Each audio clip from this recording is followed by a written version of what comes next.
स्वागत है आप सभी को मेरा हंसते हंसाते ज्ञान चैनल में। इस वीडियो में कुछ ऐसा क्लिप दिखाया हूँ जिसको देखने के बाद आपका हौसला रुकना नामुमकिन हो जाएगा और साथ ही साथ कुछ ज्ञान की बात भी सीखने को मिलेगा। और लास्ट में एक फिल्म इंडस्ट्री के कॉमेडियन भी आए हैं गुरुजी के आश्रम के दर्शन करने। तो चलिए शुरू करते हैं वीडियो को बिना देरी के एक छोटी सी इंट्रो के बाद।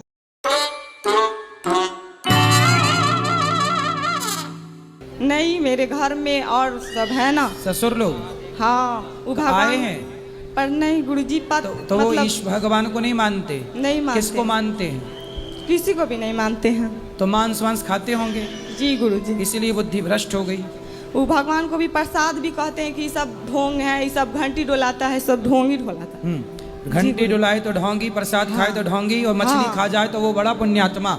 जी गुरुजी। वाह, इनको तो उल्टा लटका के मिर्ची का धुआं देने की जरूरत है। जी गुरुजी। गुरुजी एक लाइन। दिल मेरा मंदिर है, आप उसकी मूरत हैं। गुरुजी आप कितनी खूबसूरत हैं। खुश रहिए। जी, मेरा नाम हेमंत, मैं नदवी भरतपुर राजस्थान से। महाराज जी, मैंने एक रैप लिखा है जो आपके और गौरी गोपाल के महत्व को समझ नहीं पाए, उनको दिखाने के लिए। तो बोलो। तर्क वितर्क में फंसा मन एक आस लगा के बैठा है, बड़ा होके बनूंगा अनिरुद्ध। हर बच्चा माँ से कहता है, शब्द नहीं है कहने को, मैं इतना कहना चाहता हूँ। चलो आज गौरी गोपाल की कुछ बातें तुम्हें बताता हूँ। भव्यता में ये एक बेजोड़ नमूना है, बिना गौरी गोपाल के वृंदावन आज कल्पनाओं में भी सूना है। गौशाला में गाय करोड़ों का चारा खा जाती है, साल का हर भीड़ रास्ता पूछे, बस गौरी गोपाल का हजारों लोग भोजन करते हैं भंडारे में। संत को बदनाम करने का सामर्थ्य नहीं है मीडिया वालों तुम्हारे में। इनके पैरों की धूल नहीं हो तुम, असच दिखाना मीडिया भूल रही हो तुम। झूठ फरेब में संतों को फंसा करके कभी देखो इनके आश्रम में आकर के कितने भूखे गरीबों का पेट भरते हैं। जितना तुम्हारा चैनल कमाता नहीं उससे ज़्यादा दान करते हैं। मैं जितना कहूँ उतना कम है, इतने बड़े महान हैं। जन कितनी बेटियों के विवाह कराते, कितनों के करते कन्यादान है। मैं नमन करता हूँ ऐसे संत के सामने जिनको सिर्फ सेवा के लिए भेजा है भगवान ने। पीड़ितों को भोजन बांटा, बाढ़ के हालात में कंधे से कंधा मिलाकर खड़े रहे वो हर ब्रजवासी के साथ में। नतमस्तक हूँ मैं, चरणों में शीश झुकाता हूँ। धन्य भारत के संत, ये बार बार दोहराता हूँ, ये बार बार दोहराता हूँ। बहुत सुंदर। आज की युवा पीढ़ी, आप जैसी युवा, यदि आप गौरी गोपाल की सेवाओं को समझ रहे हैं तो ये आज खुशी की बात है कि युवा भी अब सनातन को समझ रहा है। महाराज जी, लाख बदनाम करने का प्रयास किया है भारत की कुछ मीडिया ने संतों को, लेकिन आप लोग बड़े समझदार हैं कि मीडिया का इस षड्यंत्र समझ लिया आप लोगों ने। इन्होंने एक लाइन कही कि मीडिया वालों का जितना खर्चा है एक दिन का, वो जो गुटखा बेच के कमाते होंगे, उससे ज़्यादा गौरी गोपाल में भक्तों के खाने के बाद का जूठन बचता है। मैं इस आश्रम को अपना बेटा देना चाहता हूँ। बेटा देना चाहता हूँ। ठीक है, मैं चाहता हूँ तो आपका बेटा आप अपने पास क्यों नहीं रखना चाहते? नहीं, मैं चाहता हूँ ये यहीं पढ़े और यहीं सेवा करे। ठीक है, मैं ये चाहता हूँ, मैं रखना चाहता हूँ। मैं चाहता हूँ ये यहीं पढ़े और यहीं की सेवा करे। मैं ये चाहता हूँ। तो ऐसा करो कि आप बेटे को पढ़ा लिखा के अच्छा योग्य बनाओ, और योग्य बना के जब यहाँ गौरी गोपाल गुरुकुल बनेगा, स्कूल बनेगा, तो उसमें इसको टीचर बना देंगे, तो फिर ये सेवा करता रहेगा यहाँ, बढ़िया पढ़ाएगा बच्चों को। तो आप तैयार करके देंगे तो हमारा सपोर्ट हो जाएगा। लेकिन अब ये छोटे से बच्चों को लेके हम कहाँ गोद में लिए घूमेंगे अभी? नहीं, मेरा एक प्रश्न और है कि मैं गुरु दीक्षा लेना चाहता हूँ। ठीक है, लेकिन उसमें समस्या ये है कि मेरे घर वाले सब खाते हैं। सब खाते हैं मतलब मीट मुर्गा ये सब खाते हैं। आदमी भी खा जाते हैं? हाँ, आदमी तो नहीं खाते। अब आने वाले टाइम में हो भी सकता है। सही है। जो आज मुर्गा खा रहा है, जो आज बकरा खा रहा है, उसकी क्या गारंटी कि कल वो इंसान नहीं खाएगा? नहीं, मैं भी खाता था पहले, जब कथा नहीं पता थी हमको। सही है, उसके बाद से तो मैं अलग हूँ। सही है। मैं ये सवाल सबसे कर रहा हूँ कि जो आज मुर्गा खा रहे हैं, अंडा खा रहे हैं, बकरा भैंसा सुअर खा रहे हैं, कौन इनकी गारंटी लेगा कि कल ये इंसानों को नहीं खाएंगे? कौन गारंटी लेगा? बहुत सारे देशों में आज भी इंसानों को खाना शुरू कर दिया लोगों ने। बहुत सारे देश हैं, कुछ ओपन हैं, कुछ छिपे हुए हैं। नहीं गुरुजी, ये देश ही नहीं, अपने भारत में भी है। अच्छा, एक मेरे भारत में एक वो था जो पोस्टमार्टम करता है रात में। हाँ, शराब वगैरह पी के, तो वो जब सुबह आता था तो बॉडी की जो अंदर की चीज़ें थी ना, वो खाने के लिए लेके आता था पन्नी में। अच्छा। हाँ, वो मैंने देखा है, मेरे घर के पास ही रहता था। अब तो खत्म, वो खत्म हो गया। हाँ। मतलब वो इंसानों को खाता था। अंदर का खाने के लिए लेके आता था वो। अच्छा, वो पोस्टमार्टम करता था। हाँ, और अंदर के पार्ट निकाल के खा लेता था। खा लेता था। हाँ, बना के। भाई और वो इतनी पीता था, उसको पता नहीं था कि वो खा क्या रहा है। क्योंकि वो तो शराब पी के ही ना पोस्टमार्टम इत्यादि। जी जी, वो उसके आग लग गई थी तो हमने आप जल गया, खत्म हो गया था जल के। तो देखो ये पाप तो जलाए गई ना कैसे ना जी। कैसे।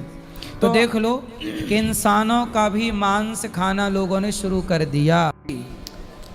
हमारे मम्मी पापा ने हमें घर से निकाल दिया है। क्यों? नहीं पता, पर ना मेरी सौतेली माँ है, उसने मुझे घर से निकाल दिया है। तो अब आप कहाँ रहती हो? हम तो ना कल ही यहाँ पर आए थे, कल आपसे बात करने की कोशिश कर रहे थे, आप बात नहीं हो रहा था। जब घर से निकाला गया आपको तब हाँ। आप कहाँ गई? हम परसों ही आए थे यहाँ पर। तो माँ ने कब निकाला? आज 14 है, 13 को निकाला था। तो ये सौतेली माँ है। हाँ, तो इन्होंने आपको घर से क्यों निकाल दिया? वो ना मेरे पापा है ना, उन्होंने मेरे सभी जायदाद ना मेरे नाम कर दी थी। अच्छा।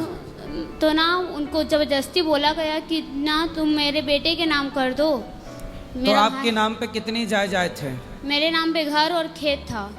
अभी है? तो अभी था, मतलब ना मेरी मम्मी ने ना धोखे से मेरे पापा से ले लिया वो, और अपने बेटे के नाम करवा लिया और मुझे घर से निकाल दिया। जी क्योंकि गुरु। आपके साथ छल किया गया है। हाँ, सारी संपत्ति क्यों ली गई? और मुझे ली नहीं गई तो पता फिर ना। घर से क्यों निकाला गया? वो तो ना मतलब वो बोल रही थी कि तू घर से जा, शादी करना चाहते थे एक बूढ़े से मेरी। तो मैं बोली कि मैं अभी शादी नहीं करूंगी। अच्छा, वो आपकी शादी करना चाहते थे? हाँ, बूढ़े से करना चाहते थे जो मेरे बाप का उम्र का था। क्यों ऐसा करना चाहती थी? नहीं पता, मैं तो ना हमारे यहाँ 21-22 साल में होती है। हाँ। तो मैं 21-22 साल में करना चाहती थी, अभी तो मैं 18 की हूँ। तो ना वो मेरी शादी करना चाहती है। तो मैं वो ना एक बुढ़ा था, वो उसी का ना क्या लगता था, चाचा या क्या लगता था, मुझे नहीं पता। तो मतलब ना उसी आपकी के साथ सौतेली करना माँ चाहती के हूँ। रिश्तेदार से वो शादी करना चाहती थी? हाँ, तो नहीं आप पता, लेकिन बुढ़े से मत करना। नहीं करेंगे भाई हम बुढ़े से। सही है। हाँ, हम नहीं करेंगे, अपनी जिंदगी खराब नहीं करेंगे हम। सही है। और क्या। सही, बुढ़े से बिल्कुल मत करना शादी ब्याह। इतना दूर अगर आपने वीडियो को देखा तो अभी मिस मत करना, क्योंकि फिल्म इंडस्ट्री के कॉमेडियन राजपाल यादव जी गुरु जी के आश्रम में माताओं के दर्शन करने आए हैं। माताओं का दर्शन करके भावुक हो गए। आइए देखते हैं राजपाल यादव जी को। राम सीताराम राधे श्याम। हमको दिखना बंद हो गया था तो मेरा छोटा सा भैया कैसे हैं? आज आपसे मिलने हमारे राजपाल यादव जी आए हैं, जो पिक्चर में काम करते हैं।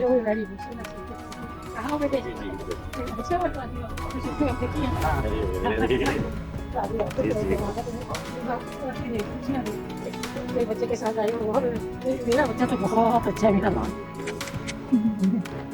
बच्चा तो हाँ, है, एकदम अच्छा। शुक्र है परमात्मा की।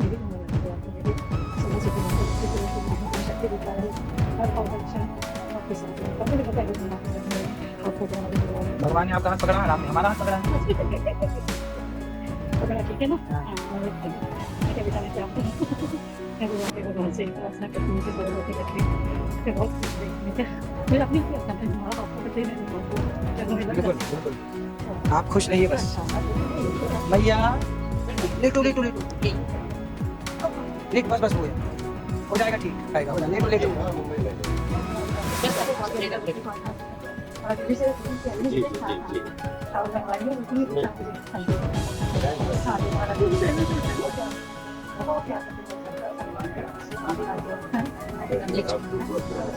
ठीक है, लेट जा। नहीं अगर आपको मैं तो कुछ मिनट नहीं याद है। मैं आज पूरा मैंने महाराज जी को बहुत सुना, लेकिन आज मेरा 1000 इतना ज़्यादा रिस्पेक्ट हो गया, मैंने मसला हो गया। एक माँ को पालने के लिए लोगों को प्लस उसका 311 भी 300 माएँ और पुत्र कर रहे हैं, तो 1000 गुना रिस्पेक्ट बढ़ गया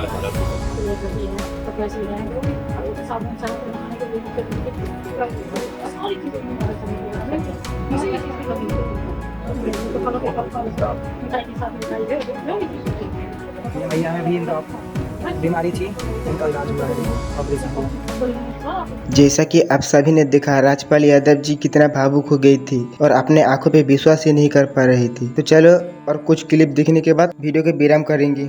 पत्नी पढ़े तो उसमें क्या दिक्कत है बताओ? मुझे दिक्कत बुझाता है। क्या दिक्कत है? दिक्कत मेरा यही है कि दिक्कत घर में कोई आदमी ने खाना वाना देखो सुनो, हमारे विवाह को 15 वर्ष हो गए, आज भी हमारी पत्नी पढ़ रही है। अभी पीएचडी कंप्लीट हो गई, पढ़ते पढ़ते पीएचडी। हमने पीएचडी कराई पत्नी को, शादी के 15 वर्षों तक, आखिरी अब इस साल पीएचडी कंप्लीट हो गई, तो अभी तक पढ़ाया। अब पढ़ाई पूरी हो गई तो हमने पढ़ाया कि नहीं? बोलो हाँ। हाँ, शादी के 15 साल तक उसको पढ़ाते रहे, जो भी उसको पढ़ना था, पत्नी को जो भी पढ़ना था हम पढ़ाते रहे। अब पीएचडी कंप्लीट हो गई, अब पढ़ाई पूरी हो गई। कोई नौकरी कराने के लिए नहीं, पर पढ़ा लिखा होना अच्छा है। क्या घटना है पढ़ने से? बेटा पढ़ाओ, पत्नी को पढ़ाओ, ये अच्छी बात है। आपको ऐसे क्यों लगता है कि पत्नी नहीं पढ़नी चाहिए? आप पढ़े हो?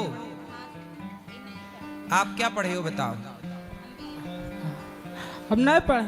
आप नहीं पढ़े? नहीं। तो अच्छा है ना। सुनो सुनो, आप नहीं पढ़े ना, लेकिन आपकी पत्नी पढ़ेगी तो आपके बच्चों को जो स्कूल में होमवर्क मिलेगा, उस होमवर्क को कौन कराएगा? आप तो पढ़े नहीं हो, तो आप बच्चों को होमवर्क नहीं करा सकते। इसलिए स्त्री का पढ़ा लिखा होना जरूरी है, ताकि बच्चों को स्कूल में क्या पढ़ाया जा रहा है, क्या उन्हें होमवर्क मिला है, उस पर माँ की पूरी नजर होनी चाहिए। बच्चों का संस्कार बनाने में स्त्रियों का हाथ हो। आप अपनी पत्नी से प्रेम नहीं करते? बोलो, पत्नी से प्यार नहीं करते? बोलो। नहीं। नहीं? नहीं। फिर किससे प्यार करते हो? किससे प्यार करते हो? माँ बाप से। माँ बाप से करते हो, बहुत अच्छी बात है। तो पत्नी से भी बिल्कुल नहीं करते प्यार? बिल्कुल नहीं। तो बिना प्यार की बच्चा हो गया हैं? ये तो पत्नी को फिर धोखे में रखे हो तुम, यूज कर रहे हो, प्यार नहीं कर रहे। गुरुजी, मेरी शादी को 17 साल हो गए, बच्चे नहीं हैं, तो मैं लड्डू गोपाल रखती हूँ बच्चे के रूप में। सही है। मुझे रिश्तेदार फैमिली बोलते बच्चे तो बच्चे ही होते हैं, ये थोड़ी बच्चा हो जाएगा। तो बोले यशोदा के बच्चा तो बन गए। मतलब ये मत कर वो मत कर, जो मेरा भाव वो कराते हैं मैं वही कर पाती हूँ। आप ठीक कर रही हैं। भगवान से नाता जोड़ने वाला व्यक्ति सुखी होता है।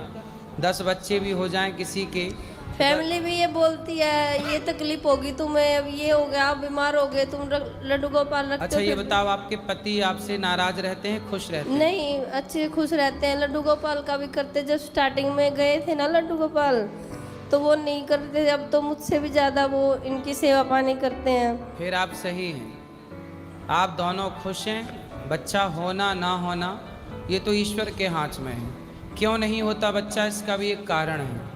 जिसके सिर पर ऋण होता है भगवान उससे बच्चा देते हैं, कि सिर का ऋण उतारने बच्चा, माँ बाप का ऋण बच्चा उतारता है। तो जो ऋणी थे उन्हें भगवान ने बच्चा दे दिया। जिसके सिर पर कोई ऋण था ही नहीं, भगवान ने कहा आपको हमें संसार में उलझाना नहीं चाहते, जाओ ये जिंदगी जी के वापस हमारे पास आ जाना, आप लोगों का जीवन में यूं ही कल्याण हो जाएगा। कोई ऋण था नहीं। मीराबाई के भी तो बच्चा नहीं था, वो कहाँ रोती थी? दुनिया का काम है ताने मारना। पता नहीं दुनिया क्यों इतनी फुर्सत रहती है कि जब देखो तब बात ही करनी है, बात ही करनी है। किसी के साथ अच्छा है उसके लिए भी बोलना है, किसी के साथ बुरा है उसके लिए भी बोलना है। पता नहीं ये लोग क्यों बोलते हैं। इसलिए पहले के लोग जंगल में रहते थे, किसी के साथ नहीं, अकेले रहते थे, क्योंकि दुनिया के बीच में रहेंगे तो दुनिया बिना बोले रह ही नहीं सकती। जैसा कि आप सभी को पता है, मैं वीडियो के एंड में एक शायरी लिखता हूँ। आज का शायरी सुनिए, हंसी के साथ ज्ञान मिलेगा, हर वीडियो में नया अरमान मिलेगा। अगर आपको गुरु जी की मजेदार और ज्ञान वाली वीडियो पसंद है तो चैनल को सब्सक्राइब कर लेना। अगली वीडियो में फिर मिलेंगे एक नए मजेदार क्लिप्स के साथ। हंसते रहिए, सीखते रहिए। राधे राधे।